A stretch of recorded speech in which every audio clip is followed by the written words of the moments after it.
Good morning. In the last 48 hours, since the Doda killings, where the Indian Army lost 4 soldiers, there has been a virtual circus going on Indian television channels. Veterans are sitting on all the channels and explaining to the people of India after the killings why and how the counter-terror operation need to be reviewed. They are suggesting how to strengthen the intelligence grids. They are giving reasons for tweaking these counter-terror operations. I have not heard a single veteran say that these counter-terror operations which the Indian Army has been doing for the last 34 years, starting 1990, and not getting the results.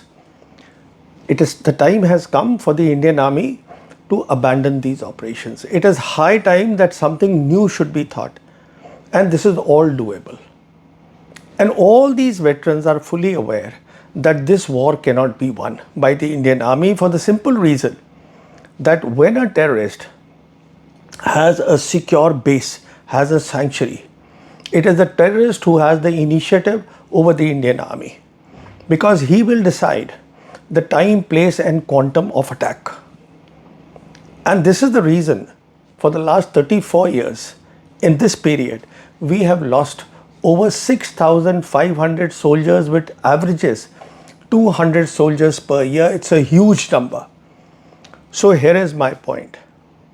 Why is it that nobody is saying that we need to now end these counter-terror operation and the government of India needs to do something entirely different in Jammu and Kashmir? And I believe there are 2 reasons for that. One is that the veterans which have come through this channel, as well as the serving senior leadership of the army, they are of the opinion that this is the route to getting power, status, medals, recognition. They don't want to abandon this, they are comfortable here. And the second reason, however harsh it may sound, the truth is that they don't know any other war. Take the case of the senior most officer in the Indian Army today, the Chief of the Army Staff, who was commissioned in 1984. Which means that when he was with 6 years of service, the problem started in Jammu and Kashmir. And if you see his profile, he has been through all these counter-terror operations. And I will give you evidence as to why I am making this statement that they do not know any other war later in my video. So, my second question that I wish to talk about in the video is explain how this belief of the Indian Army that we wish to continue with counter-terror operation helped the Modi government when it came to power in 2014. It helped them ideologically, it helped them to get electoral gains. Now here I must say, one veteran, a sole veteran, General Panag, he did mention on the social media that the army needs to go back to the basics. Now, when he says basics, he is talking of going back to their primary job, which is preparation for a hot war. All of them know that a hot war, preparing for a hot war and doing counter-terror operation are as dissimilar as chalk and cheese. It is another matter that when General Panag says go back to the basics also have shifted. I will touch upon that also in my video. So let me start with these veterans and the senior leadership which does not want to give up counter-terror operations. You know, in these last 34 years, there are 3 big markers that I want to highlight, which have brought the Indian Army leadership to the stage. We know it all started in 1990. When the then Army Chief General Rodrigues, he pushed in large amount, I won't quantify, large amount of troops in Jammu and Kashmir, so much so that on the other side, the Pakistan Army Chief General Asif Janjua, he panicked. He called up the Americans and told them that look, the Indian Army is now planning to attack Pakistan. And then of course the Americans sent the Gates mission, we know all that. So the point to make here is, in 1990, Indian Army large numbers in Jammu and Kashmir were a cause of concern and worry for the Pakistan Army. This is 1990. Then what happened? In 1993, The Prime Minister was Narasimha Rao and the Chief of Army Staff was General Bipin Joshi. Now, Bipin Joshi, aware that the primary task and counter-terror operations are not the same, he went up to the Prime Minister and said that he wanted to raise a counter-terror force called Rashtriya Rifles and told the Prime Minister, I do not want additional funds, I'll do it from within my own resources. 40,000 Rashtriya Rifle soldiers, units were raised in a record time of 10 months using the resources within what is called the war wastage reserves, the stocks, and milking the existing units. He did that. Now, what he did not do and what the Prime Minister did not tell him, which was an absolutely crucial thing, is that fine, you are raising these forces, but what is the end state? What is it? What political objective needs to be achieved by the use of this RR force? In other words, how long will this RR force need to be in a state where the problem is basically political? It was not a military problem. So this was never asked, it was left open-ended. As a consequence of that, what happened was that the army was the key element and everybody knows about it, it's no secret. They are the one who ensured that the 1996 assembly elections in Jammu and Kashmir were held. It is here that the army tasted blood. Army realized that the route to recognition, getting the medals, getting respect is this, counter-terror operations. Why I say that is because in one of my visits to the valley, I met up with the younger brother of Farooq Abdullah, who was the chief minister after the assembly elections. His name is Kamal Mustafa, and he confirmed. He said that after the 1996 elections, the army leadership approached the chief minister and said that in the far-flung areas of Jammu and Kashmir, where because of the insurgency, the the bureaucrats, the commissioners and the deputy commissioners, they were no longer there. The senior military officers should be used to fill up those spaces. It is another matter that the then Deputy Prime Minister L.K. Advani, he immediately rejected this proposal. But what he did not do is tell the army, or the army did not think itself that they need to go back to their primary task. So this is my marker number one. After this 1996 assembly elections, army leadership had tasted blood. Second marker was the 1999 Kargil conflict. After this conflict, there was a Kargil Review Committee report, whose chairman was K. Subramaniam, and one of the key findings of the report was that the Pakistan army did this misadventure because they knew that the Indian army had lost its proactive capabilities. In other words, what was being said is, in military syntax, army simply did not have counter-offensive capabilities credible, which would deter the Pakistan army. So logically, what should have been done by the government and the army leadership itself is that after the Kargil war, go back to your primary task, preparation for the hot war. This did not happen again. Instead, the government, the Bajpayee government, and the then Defense Minister, George Fernandez, they were quite happy to sanction 37 additional battalions of the Rashtriya Rifles, plus of course their accompanying headquarters. A total of 50,000 troops were raised, 50,000 now, 40,000 earlier. Now we had, after the Kargil conflict, 90,000 strong Rashtriya Rifle.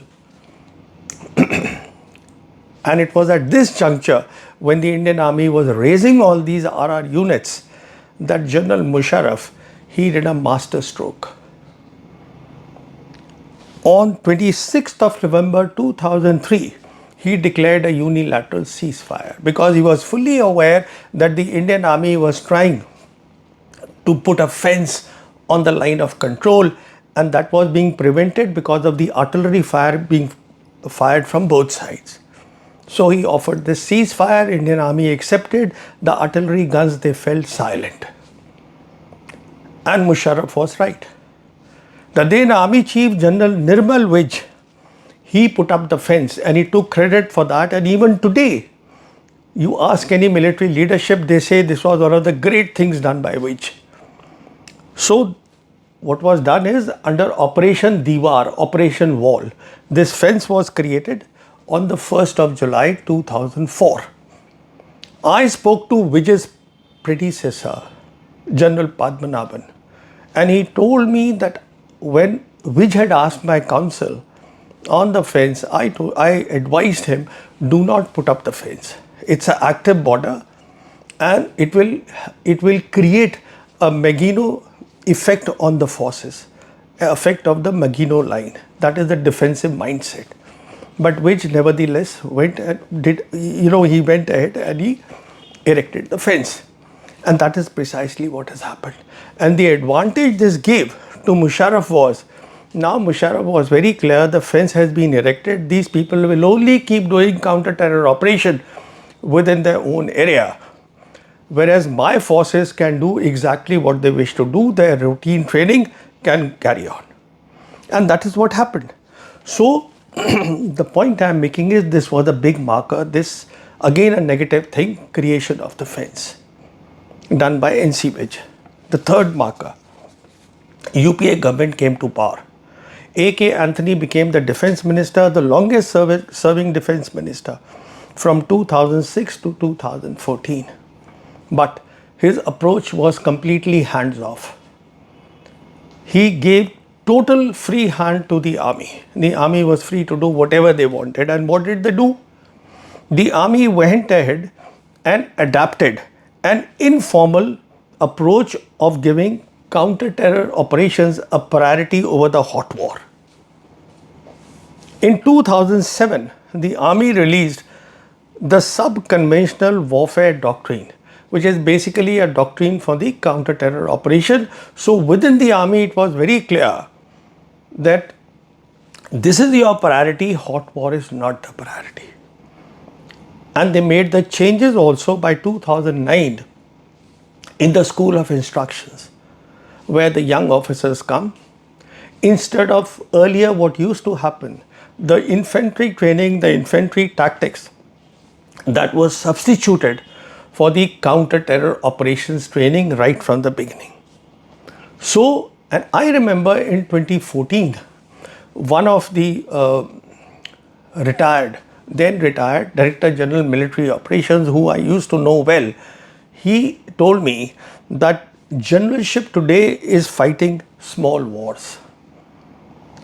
It couldn't have been said any better that this is what generalship came to be, that you excel in these counter-terror operations, small wars, and this is where you will get recognition and this is how you will go up the ladder. Now, when Modi government came in 2014, everything was on the platter. It was on the platter because the key purpose we have seen in the last 10 years of the Modi government has been to project this government as the best on national security, best government since independence. So, once it came to power, the first salvo was fired on 22nd July 2014, when in the Raj Sabha, the then Defense Minister Arun Jaitley, he praised counter-terror operations being done by the Indian Army, and he said that the Indian Army should strengthen the fence. So what was informal was made formal by the government. Then they went ahead and did a couple of more things. For example, the one rank, one pension was given to the veterans, because it was realized that these are the people outside. They'll be writing the articles, they'll be sitting on the television channels, and they will explain why counter-terror operations are the best thing that the Indian Army is doing. It is another matter that when you see the union budget, defense budget, half of the defense budget is today going in the defense pensions, which includes this one rank, one pension, and the salary of the soldiers, and hence the Agniveer scheme. But this is a different story altogether. And of course, we then saw the Prime Minister himself donning the military fatigue, the only Prime Minister since independence who has done that. And in October of 2014, he addressed his first combined commanders conference, where he made this absolutely astonishing statement. He said that the threat may be known, but the enemy may be invisible. Threat is Pakistan, enemy is terrorist. Here was a Prime Minister who was giving the combined commanders a clear operational directive that please fight the invisible enemy, that this is your task, continue with this.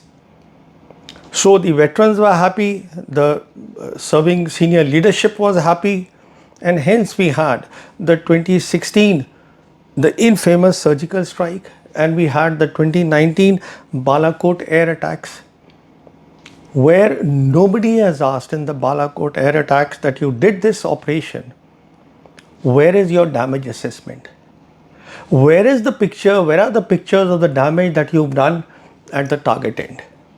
It's a very routine thing, and when you have such an operation which was said to be so unique, they should have been presented to the country. It never came. So this was about Pakistan, focus was past Pakistan. Ideologically, it worked very well for the government, and it got electoral gains also for the government. The problem came with China, because the Indian army was so much fixated on Pakistan. Actually, until 27 Doklam crisis with China, they had no idea at all about the upward trajectory of the People's Liberation Army. Doklam also was done.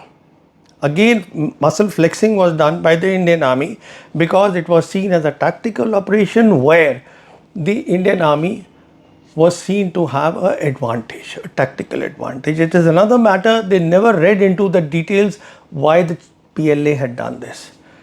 That PLA was the one which will eventually win this. This is again another story. So the purpose of flexing the muscle here was to again show that it is the Modi government, the first government in post-independent India, which had shown the courage and the capability to take on both the military lines simultaneously, something that had never happened before, one with Pakistan and the other with China. Now, the big problem came in Galwan. 4 days after the Galwan killing, the Prime Minister made the famous statement saying that the PLA is not sitting on our territory, whereas the reality was that the PLA in eastern Ladakh had come to their 1959 claim line.